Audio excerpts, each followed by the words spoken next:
예, 우리 함께 하나님의 말씀 우리 보도록 하겠습니다. 예, 민수기 6장 1절에서 오늘 8절까지 말씀을 보도록 하겠습니다. 민수기 6장 1절에서 8절까지의 말씀입니다. 민수기 6장 1절에서 8절까지의 말씀을 우리 함께 보도록 하겠습니다. 자, 한 절씩 우리 교독해서 읽도록 하겠습니다. 여호와께서 모세에게 말씀하여 이르시되 이스라엘 자손에게 전하여 그들에게 이르라. 남자나 여자가 특별한 서원 곧 나신인의 서원을 하고 자기 몸을 구별하여 여호와께 드리려고 하면 포도주와 독주를 멀리하며 포도주로 된 초나 독주로 된 초를 마시지 말며 포도즙도 마시지 말며 생포도나 건포도도 먹지 말지니 자기 몸을 구별하는 모든 날 동안에는 포도나무 솟아는 씨나 껍질이라도 먹지 말지며 그 서원을 하고 구별하는 모든 날 동안은 삭도를 절대로 그의 머리에 대지 말 것이라.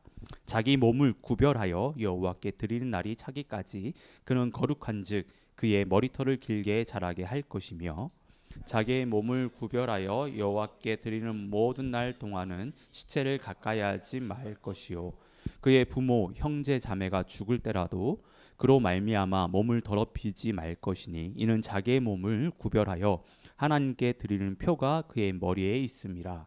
자기의 몸을 구별하는 모든 날 동안 그는 여호와께 거룩한 자니라. 아멘. 오늘은 함께 읽은 말씀을 가지고 하나님께 나를 드릴 때라는 제목으로 함께 말씀을 나누도록 하겠습니다. 마가복음 10장 17절에서 22절의 말씀을 보면 젊은 부자 청년의 이야기가 나옵니다. 한 번쯤 다들 들어보셨을 텐데요. 하루는 예수님이 길을 가시는데 한 젊은 부자 청년이 달려와서 예수님 앞에 무릎을 꿇고 예수님께 어떻게 해야 영생을 얻을 수 있습니까? 라고 묻습니다. 이 부자 청년은 대략 30대 한 초반 정도의 젊은 나이에 관직에 오른 사람이었습니다. 그리고 젊은 나이에도 불구하고 많은 이제 재산을 가지고 있었는데요. 젊은 나이에 많은 재산을 가지고 있었다라고 하는 것은 요즘으로 치면 금수저였다는 거죠. 근데 이런 그가 사람들이 오가는 그 길 한복판에서 예수님 앞에 무릎을 꿇고 영생을 어떻게 해야 얻을 수 있냐고 묻고 있습니다. 그의 어떤 사회적 지위를 생각했었을 때 결코 쉬운 일이 아닙니다. 그만큼 이 부자 청년이 영적인 일에 진심이었다라고 하는 거예요. 예수님은 이 청년에게 십계명 가운데 몇 가지를 떠올리게 하는데요. 이 이야기를 들었을 때 이 청년은 어려서부터 모든 계명들을 아주 잘 지켰다라고 고백을 합니다. 지금까지 드러난 부자 청년의 모습을 보면 매우 믿음이 신실한 그런 어떤 청년처럼 보입니다. 그런데 이어지는 예수님의 질문에 영생을 얻을 수 있다는 그 기대감으로 가득했던 그의 얼굴이요 완전히 뒤바뀝니다. 마가복음 10장 21절을 보면 예수께서 그를 보시고 사랑하사 이르시되 내게 아직도 한 가지 부족한 것이 있으니 가서 내게 있는 것을 다 팔아 가난한 자들에게 주라. 그리하면 하늘에서 보화가 내게 있으리라. 그러니까 지금 예수님은 부자 청년에게 딱 한 가지 부족하다고, 다 좋은데 딱 한 가지 부족하다고, 네가 가지고 있는 재산을 다 가난한 사람에게 나눠주라는 겁니다. 그리고 나서 자신을 따라하는 거예요. 이게 무슨 말도 안 되는 이야기입니까? 자신의 전 재산을 나눠주나니요. 부자 청년은 예수님의 말씀에 아무 말도 못합니다. 아무 대꾸도 하지 못하고요. 성경에 보면 근심하여 슬픈 얼굴로 돌아갔다라고 이야기를 해요. 자, 여러분, 예수님이 이 청년에게 원하시는 것은 그 청년의 전부였어요. 전부. 종교적인 열심, 어떤 종교적인 열정이라는 것이 아니라 자신의 삶을 하나님께 드리기를 원했다라고 하는 거예요. 이를 보면 청년이 드리려고 했던 것과 예수님이 원했던 것이 다르다라고 우리는 볼 수 있습니다. 이 청년이 보인 이 신앙의 그 모습은 어떤 신앙의 모습이냐면 소비주의적인 신앙의 모습입니다. 소비주의적인 신앙이라고 하는 것은 구원을 받기 위해 마치 물건을 구입하든 신앙의 어떤 상품을 자신의 취향에 맞게 자신이 선택하는 것을 이야기하는 겁니다. 예. 이 소비주의적인 신앙은 자기가 중심이 된 신앙입니다. 신앙생활에 있어서 자신이 중심이다 보니까 하나님께 드리기보다 받기를 동원해요. 예. 한 예로 예배를 생각해 보면 예배는 우리가 하나님을 만나고 하나님 앞에 우리 자신을 드리는 시간입니다. 예배는 우리가 하나님 앞에 우리를 드리는 시간이에요. 로마서 12장 1절의 말씀처럼 우리 자신을 거룩한 산 제사로 하나님 앞에 드리는 것이 예배의 핵심입니다. 그런데 소비주의적인 신앙을 가진 사람들은요, 말은 하나님께 우리를 드린다고 하지만 자신들이 얼마나 은혜를 받고 은혜를 누리는지를 더 중요하게 생각한다는 거예요. 예. 그들에게 있어서 예배의 초점은 하나님이 아니에요. 자기 자신들입니다. 이들은 자기 자신들이 예배를 통해 은혜를 받고 복을 누려야지만 제대로 하나님께 예배를 드렸다라고 얘기해요. 예. 이런 신앙을 가진 사람들은요, 절대로 자신들의 전부를 하나님께 내어드리지 못합니다. 예.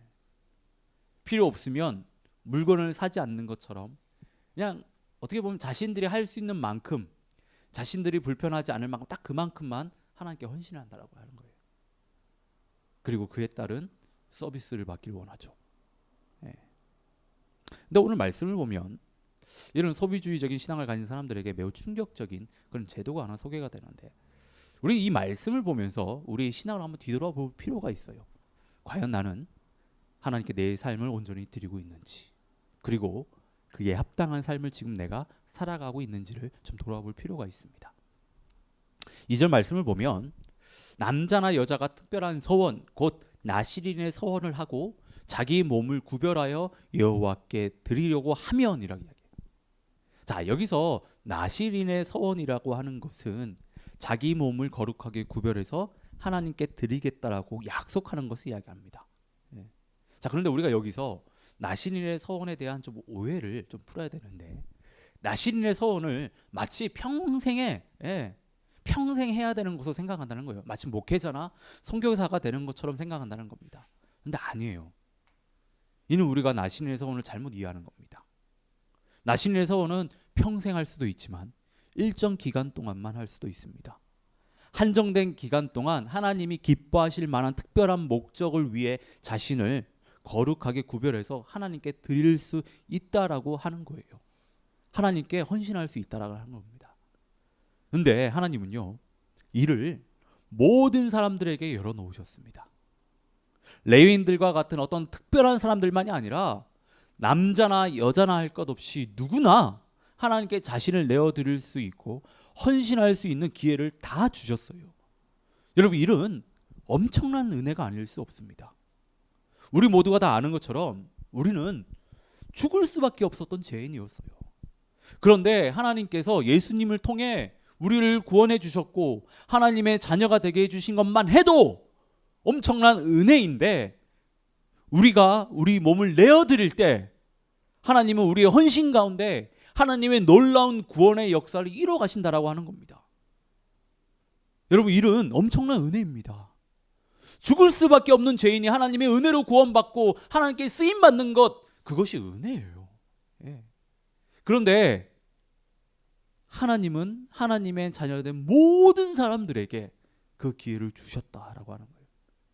저와 여러분들 모두에게 하나님께 헌신할 수 있는 기회를 주셨다라고 하는 겁니다.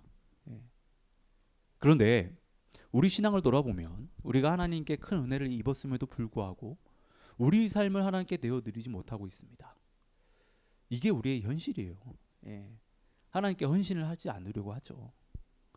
왜 사람들이 헌신을 하지 않으려고 하면, 헌신은 목회자들과 같이 좀 믿음이 좋은 사람, 좀 믿음이 특별한 사람, 특별한 부르심을 입은 사람들이 하는 걸로만 생각을 합니다. 자신과는 전혀 상관없는 걸로 여기는 거예요. 예. 일반 성도들은 감히 할 수 없는 걸로 생각하는 거죠. 예. 그리고 두렵기 때문입니다. 다른 사람들이 자신을 예수에 미친 사람으로 볼까봐, 이상한 사람으로 여길까봐 두려운 거예요. 그리고 하나님께 자신의 삶을 내어드렸을 때 그 삶이 잘못될까봐 두려운 겁니다. 예. 이러한 이유들 때문에 많은 사람들이요 하나님께 자신을 내어드리지 못하는데요. 그런데 여러분, 기독교 신앙은요, 죽어야 살게 되고 비울 때 채워집니다. 놓을 때 붙잡을 수 있고요, 드릴 때 얻게 되는 게 기독교 신앙이에요. 이 기독교 신앙의 신비입니다. 그런데 우리는 어떻죠? 절대 죽으려고 하지 않죠. 예수님이 하나님이 죽으라고 해도 절대 안 죽습니다. 고개 빳빳이 들고, 예, 놓지 않으려고 해요. 절대 놓지 않으려고 합니다. 예, 내어드리지 않으려고 합니다. 그러면서 우리는 하나님 앞에 체험을 받길 원해요. 예, 얻길 원합니다. 놔야 주죠. 예, 놔야 주는데 절대 안 놓으려고 해요. 좀 드려야 얻을 수 있는데 안 드리고 한다는 거예요. 예. 분명한 사실은 하나님께 우리 자신을 내어드리는 일, 두려운 일이에요. 예, 용기가 필요한 일입니다. 절대로 쉽지 않습니다. 하지만 우리가 살아계신 하나님을 알고, 우리 하나님이 어떤 분인지를 알고 하나님을 진정으로 믿는다면 우리는 그 하나님을 신뢰하며 우리를 내어드려야 돼요. 이게 하나님에 대한 우리의 믿음입니다. 예. 여러분, 하나님께 우리를 내어드리는 일, 이 헌신은요, 하나님의 은혜로 인해, 예수님의 십자가의 헌신으로 인해 구원받은 모든 사람들이 반드시 감당해야 되는 일이에요. 성도에게 있어서 헌신은 해도 되고 안 해도 되는 그런 일이 아니라 하나님의 자녀라면 반드시 감당해야 되는 일이라는 겁니다. 저는 저를 포함해서 여기 계신 모든 분들이 하나님께 자신을 내어드릴 수 있기를 진심으로 바랍니다. 하나님께 헌신할 수 있기를 진심으로 바랍니다.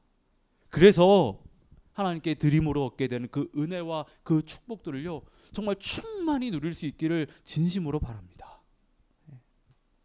여러분, 우리 삶을 좀 뒤돌아보면 우리 모두는요, 하나님을 믿고 난 이후에 우리 삶을 하나님께 드렸던 경험들이 있어요. 예, 경험들이 있습니다. 오늘 소그룹 둥지 모임에서 이제 나누시게 될 텐데, 하나님께 자신을 드린다라고 했었을 때 이는요, 목회자가 되고 선교사가 되는 그런 것만 이야기하는 것이 아니라 하나님을 위한 모든 일, 그러니까 교회 사역을 비롯해서 우리가 일상에서 하나님을 사랑하고 이웃을 사랑해서 하는 모든 일들을 감당하는 것이 하나님께 우리 자신을 내어드리는 일이라고 할 수 있습니다. 그리고 이미 여기 계신 모든 분들은요, 예수님께서 피로 사신 주님의 몸된 하늘둥지 교회를 세우는 이 일에 헌신들을 하고 계십니다. 요즘같이 교회가 어려운 이 시기에 그것도 개척교회를 섬기겠다고 오신 여러분들의 그 기도와 헌신, 그 가운데 이 교회가 지금 세워지고 있어요. 여러분들이 지금 헌신하고 있습니다.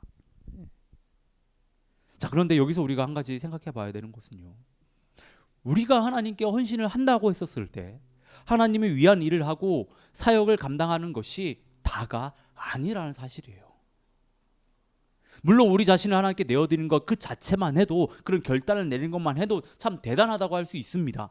하지만 우리가 하나님께 내어드리는 헌신이 온전히 하나님께 드려지기 위해서는 우리를 구별하여 드려야 됩니다. 구별하여 하나님께 드린다라는 것은요, 헌신하는 그 기간만큼은 그에 합당한 삶을 살아갈 수 있어야 한다고 하는 거예요.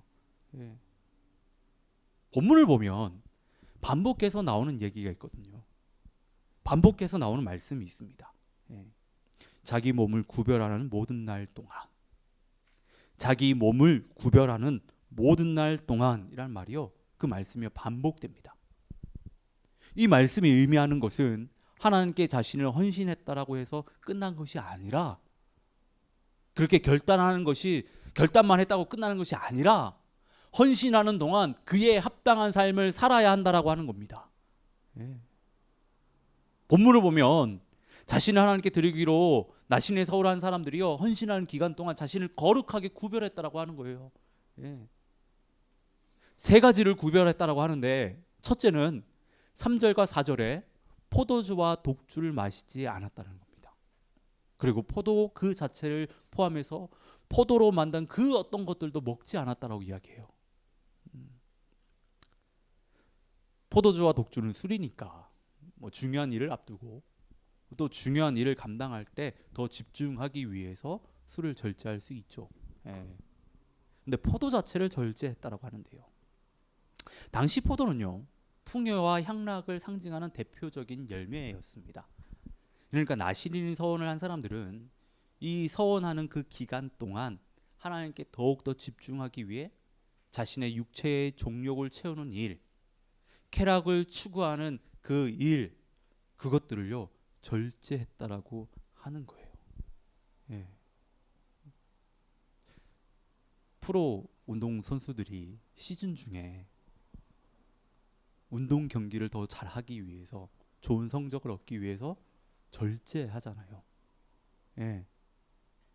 시즌 중에 그렇게 흥청망청 뭐 부어라 마셔라 그렇게 안 합니다. 예.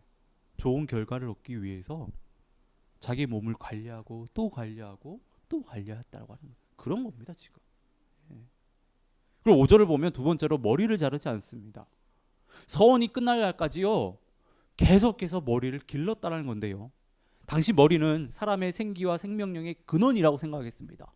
그리고 나시린의 긴 머리는요 하나님의 통치와 주권을 드러낸 왕관으로 여겨졌는데요. 머리를 기르는 것은 하나님의 통치와 주권에 순종하고 있음을 다른 사람들에게 드러내는 일이었어요. 나 지금 하나님 앞에 순종하고 있다. 예. 하나님의 주권을 인정하고 하나님의 통치를 인정하며 지금 하나님 앞에 이렇게 나를 지금 드리고 있다라고 그걸 드러냈다라고 하는 거예요. 예. 그리고 마지막으로 6절을 보면 시체를 가까이 하지 않습니다. 시체를 가까이 하지 않아요. 나신의 서원을 한 사람은 특별히 구별되어 하나님께 드려진 상태입니다. 쉽게 말해서 하나님께 섞여 있다라고 하는 거예요. 예. 그런데 시체는 사람들을 부정하게 만들거든요. 예. 거룩하지 못하게 했다는 겁니다. 시체는. 나신은 특별히 하나님께 구별된 사람으로서 거룩해야 했는데 시체를 접촉하면 안 되는 거였어요. 그래서 시체를 멀리했다라고 합니다. 그런데 본문을 보면요, 부모 형제가 죽어도 가까이 하면 안 된다라는 거예요. 예. 그만큼 철저하게 거룩한 모습으로 하나님께 자신을 드리는 일에 최선을 다했다는 것을 저희가 알 수 있습니다. 정리하면 서원하는 기간 동안 세상으로부터 얻는 기쁨을 절제하고 오직 하나님께 순종하며 죄를 멀리했다고 하는 거예요. 나시린들이 이렇게 하는 이유는 오직 하나님을 더 잘 섬기기 위해서, 지금 자신이 맡고 있는 그 사역들, 그 일들을 더 잘하기 위해서 자신을 온전히 하나님 앞에 드리기 위해서 이렇게 했다는 겁니다. 근데 정말 안타까운 사실은 많은 사람들이 하나님의 은혜를 입어 헌신을 합니다. 그거 자체 너무 귀한 일이죠. 하지만 그 헌신들이 빛을 보지 못하고 있어요. 네. 사람들이 하나님을 처음 믿었었을 때, 아니면 어떤 수련회 집회 가서요 말할 수 없는 은혜를 경험하고 하나님께 자신을 드리겠다고 얼마나 많이 고백하는지 모릅니다. 감사한 일이죠. 네. 뭐 수련회라든지 뭐 집회 때 강사분들이 또 집회 또 꼭 그 말미에 되면 예, 하나님께 자신을 드리기로 작정한 사람 앞으로 다 나오라고, 강단 앞에 다 나오라고, 앞에 가서 무릎 꿇으라고, 예, 뭐 이런 초청을 또 합니다. 예, 뭐 잘은 모르겠어요. 아마 여기 계신 분들 보면 뭐 대부분 한 번씩 나가봤을 것 같아요. 예, 한 번쯤은 다들 앞에 나가가지고 무릎 한 번씩 꿇었을 것 같아요. 예, 그때 은혜 받고 얼마나 하나님에 대한 열정이 타올랐습니까? 그리고 수련회 집회 마치고 돌아오면 자신들의 삶을 정말 헌신합니다.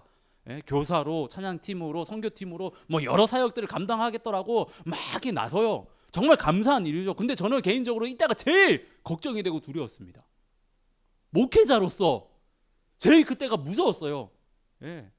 청년들이 은혜 입어서 열정적으로 자신의 삶을 하나님 앞에 드리겠다라고 하면 그렇게 막 덤벼드는데 저는 그때마다 아니다, 잘 생각해야 된다, 이건 말린다라고 많이 혼났습니다. 정말. 예. 앞에서도 말씀드렸듯이 하나님께 자신을 드린다고 해서 모든 것이 끝나는 것이 아닙니다. 하나님께 자신을 헌신했으면 그 일에 헌신한 사람답게 살겠다는 노력이 필요해요. 근데 많은 사람들이 이런 노력을 하지 않아요. 헌신하겠다고 하면 다 되는 줄 압니다. 아니에요. 예. 여러분, 우리가 하나님께 자신을 드리겠다고 하는 이 헌신 정말 중요한 일입니다. 근데 이는요 단순히 열정만 가지고 될 일이 아니에요. 열정도 반드시 필요합니다. 그 열정에만 기대서 우리 삶을 하나님께 헌신하면 근데 안 돼요. 열정은 언제든지 식을 수 있어요. 우리가 하나님께 헌신을 할 때 가슴은 뜨거워야 하지만 머리는 냉정해야 돼요. 누가복음 14장을 보면 예수님께서 어떤 사람들이 참된 제자인지에 대해 말씀을 하시면서 마지막에 망대 건축과 전쟁에 대한 비유를 말씀하시는데요. 예수님께서는 망대 건축과 전쟁을 할 때 사전에 미리 충분한 계획을 해야 된다라고, 그것이 너무 당연한 일이라고 그 이야기를 하세요. 예수님께서 어떤 사람들이 참된 제자인지를 말씀하시는 가운데 이 이야기를 하시는 것은 참된 제자가 되는 길은 그만큼 중요하고 많은 것을 포기하는 길이기에 정말 잘 생각해야 된다고 하는 거예요. 정말 잘 생각하고 결정해야 된다는 겁니다. 그냥 단순히 일시적인 어떤 열정이라든지 그 감정에 어떤 그런 욕망에 휩싸여서 결정하면 안 된다라고 하는 거예요. 예수님이 지금 뜯어 말리는 겁니다. 하나님에 대한 헌신도 똑같아요.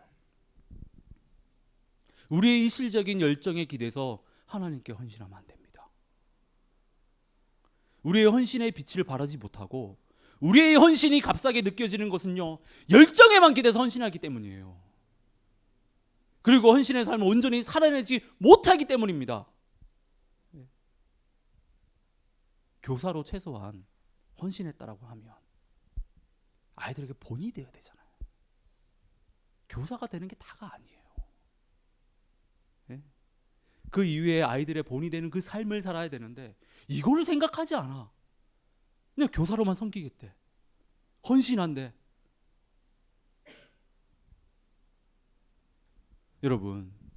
여러분들이 하나님을 위해 자신의 삶을 내어드리고 했다면 어떤 사역이 됐든 어떤 기간이 됐든 오늘 본문에서 말하는 것처럼 그에 합당한 삶을 살기 위해 노력하고 또 노력하셔야 돼요. 그래야 여러분들의 헌신이 기이하게 빛을 발할 수 있습니다. 여러분들의 헌신을 하나님께서 기뻐 받으실 수 있다라고 하는 거예요. 자, 이제 말씀을 정리하면요. 교회를 다니지만 하나님께 자신을 온전히 드리지 못한 사람은 예수님의 참된 제자라고는 할 수 없습니다. 어떤 책에서는 그런 사람들을 예수님의 팬이라고 이야기하죠. 하나님을 진정으로 믿는 사람들은 자신의 삶을 하나님께 온전히 드릴 수 있어야 됩니다. 이런 결단을 할 수 있어야 돼요. 뿐만 아니라 그에 합당한 삶을 살아낼 수 있어야 돼요. 지금 저희 모두는 예수님의 피로 사신 하늘둥지 교회를 섬기고 있습니다. 우리의 헌신으로 지금 이 하늘둥지 교회가 세워져 나가고 있는데요. 저와 여러분들의 헌신에 정말 귀한 열매를 맺기 위해서는 여러분, 헌신에 대한 결단을 넘어 헌신의 삶을 살아갈 수 있어야 됩니다. 그럴 때 우리의 헌신 가운데 하나님께서 반드시 열매를 맺게 해 주실 것입니다. 저는 목회자로서 하늘둥지 교회를 지금 담당하는 목회자로서 여러분들을 늘 기도할 때 그런 기도를 합니다. 여러분들이 이렇게 귀하게 이 교회를 섬기고 여러분들이 이 교회를 위해서 정말 많은 것들을 헌신하고 있는데 그 헌신이 정말 하나님 앞에 온전히 연락됐으면 좋겠다. 그 헌신 가운데 하나님께서 반드시 응답해 주시면 너무 좋겠다. 여러분들의 헌신이 정말 빛을 발하면 너무 감사하겠다. 이런 마음을 가지고 기도하고 있습니다. 여러분들의 그 귀한 헌신 너무나 감사합니다. 하지만 여러분, 결단을 넘어서 노력하셔야 돼요. 이 교회를 세우는 일 가운데 함께 하셨다라고 한다면 이 교회를 세우는 그 일 가운데 여러분 함께 하시고 더욱더 노력하시고 동참해 주셔야 됩니다. 그래야 여러분들의 헌신이 빛을 발할 수 있습니다. 이 시간 다 같이 우리 하나님 앞에